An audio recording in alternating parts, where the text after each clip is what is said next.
જય માતાજી, જય મા મોગલ, રાધે રાધે મિત્રો. આજે આપણે વિડીયો નથી બનાવવાનો, બ્લોગ નથી બનાવવાનો, એટલે કે ભાવનગર જિલ્લાનું એક ગૌરવ એટલે બકુલભાઈ કોમેડી નવું નજરાણું લઈને આવી ગયા છે. મસ્ત મજાનું મૂવી છે. મૂવીનું નામ છે લાગણી. તો અવશ્ય બધા જોવા દાદો મિત્રો, કારણ કે મસ્ત મજાનું પિક્ચર બનાવેલું છે ને આપણી પાસે એક ટેલર આવેલું છે. તો આ ટેલર આપણે વિડીયો મૂકી મસ્ત મજાનું નિહારો. મા વગરની દીકરી એકલા હાથે કેમ મોટી થાય એ જ વિચારે છે ને તું. ઘેરા વાદળ વચ્ચે વીજળીના ચમકારની જેમ મોટી થાય મારી દીકરી. ગરીબીના આ કાદવમાં કમળના ફૂલની જેમ મોટી થાય મારી દીકરી. ભલે રાત પાડી ડબલ મજૂરી કે શેઠની ગુલામી કરવી પડે, પણ મારી દીકરી, મારી પરીના હંતાઈ લાડકોડ હું પૂરા કરીશ. મને મેડિકલ કોલેજમાં એડમિશન મળી ગયું. એ નીલિયા, હું પરીને જોઉં ને. ભીડમાં હું તને ક્યાં ગોતું, તું મળી જા બીજું કઈ ના જોતું.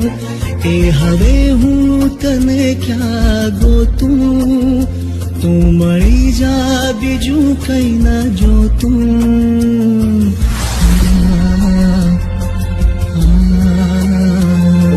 મને આકાશમાં ઉડતી સુંદર પરી આજે બગીચામાં દેખાય છે. હા, મને તારું ભવિષ્ય ધૂંધળું દેખાય છે. અલે હું પરી નથી, પરો છું.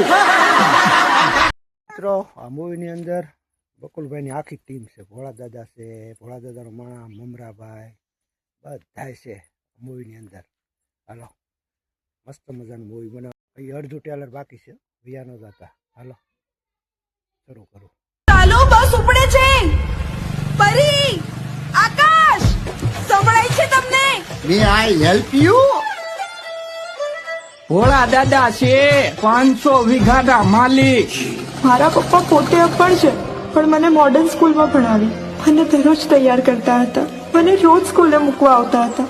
તારા જીવનના બધા સેમેસ્ટર મારી સાથે વિતાવીશ. આંખ ઢળતી નથી, ચેન પડતું નથી, કોઈ પૂછે તો કહેવો શું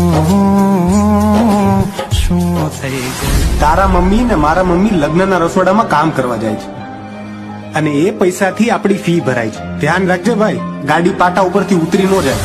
પરીનો પહેલો નંબર આવ્યો. હાજો, એનો જ ફોન લાગે છે. લે વાત કર જલ્દી. હા, હલો કલ્યાણભાઈ, પરી તમારી દીકરી નથી. મારી લાગણી થઈ જાય છે ખાલી ખાલી ખાલી ખાલી. વાલી વાલી વાલી દીકરી મારી વાલી વાલી.